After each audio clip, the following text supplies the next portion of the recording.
I think we're underneath it. That's the little thing on the side. How about now? Yeah. With that yourself. I will be dealing off of some slides here, so I don't know, can you folks over there see them okay? Great. Well, good evening, morning, I don't know. I retired in 1 August, so I spent 22 years as the manager of the County Veteran Service Office. Before that, I was in the Air Force, and I retired from the Air Force. It's always a pleasure to help serve my fellow veterans and their surviving families.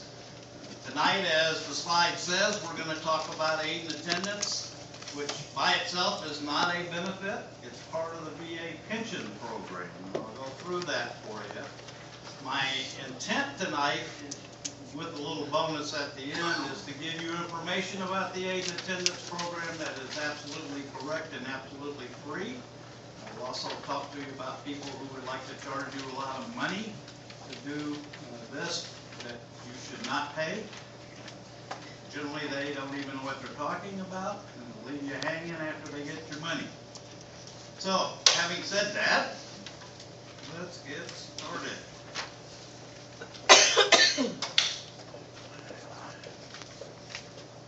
Let's do 2 slides.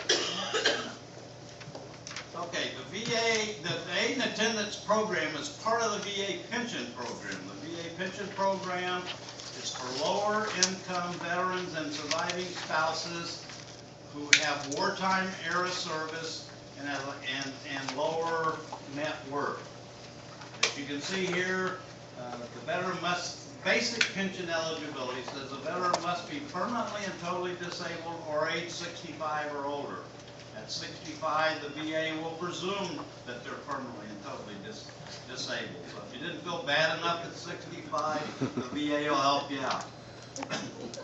You must have at least, before September of 1980, you must have at least 90 days of active duty, 1 day of which must have been during a period of war, a period of declared war by Congress.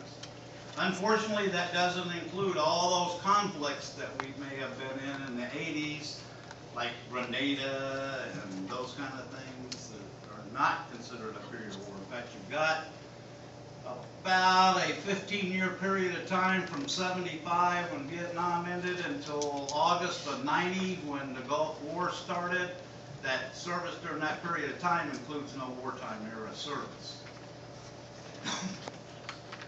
After 1980, they changed the eligibility criteria for amount of service, and the veteran must have had at least 2 years of service, with some exceptions to that. And as I say on a radio show that I'll give you some information on, it's the if and or but world of the VA benefits. For every rule, there's 10 maybes. Then you must meet some income and net worth or asset limitations. You must know that all family, if you're married, all family income counts. You can't just count the veterans, or you can't just count the spouses. You must count all of it.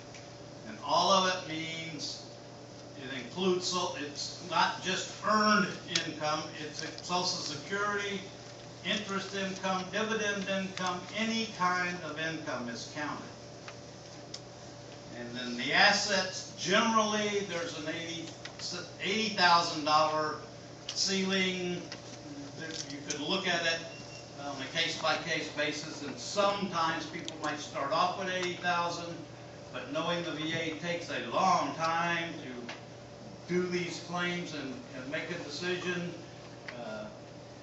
you can make a case that I will have spent way down below the $80,000 by the time you get to my claim. Yes, ma'am. Does income include service-connected disability benefits? No, it's one or the other. Whichever is a greater benefit.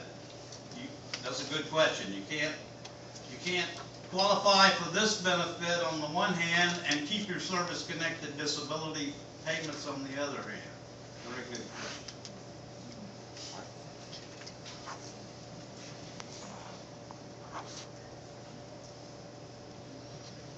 Now, here's where the aid and attendance comes in.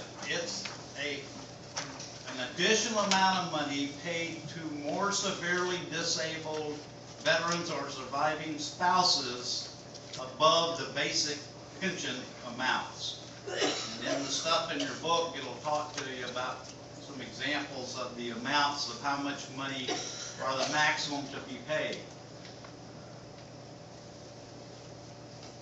Like the max married, and these can be off by $1 because the VA has different math than I do sometimes.